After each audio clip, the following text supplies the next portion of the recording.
Au Congo-Brazzaville, le président Denis Sassou Nguesso, réélu pour un troisième mandat, prêtera serment demain. À la veille de cette prestation de serment, eh bien, des ONG, des membres de la société civile, mais aussi d'anciens ministres ont signé une pétition dans laquelle ils demandent la fin des bombardements dans la région du Poul, région d'origine du pasteur Mtoumi, qui, selon le gouvernement, aurait commandité une attaque terroriste. On écoute Joe Washington Ebina, qui est président de la Fondation Ebina.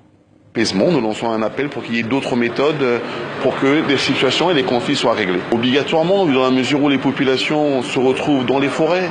On ne peut pas trouver normal qu'en 2016, des pauvres populations puissent fuir à cause d'une raison ou une autre. Les autorités ont déclaré pourchasser un individu, mais je ne vois pas pourquoi les populations devraient subir autant de drames. Et les signataires de la déclaration de ce jour appellent aussi à la levée du blocus autour des résidents des opposants congolais.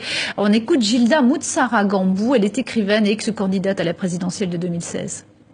Nul ne doit être privé de sa liberté. Il y a des leaders d'opposition, des opposants qui sont encerclés, par exemple, chez eux, qui ne sont plus libres de se déplacer.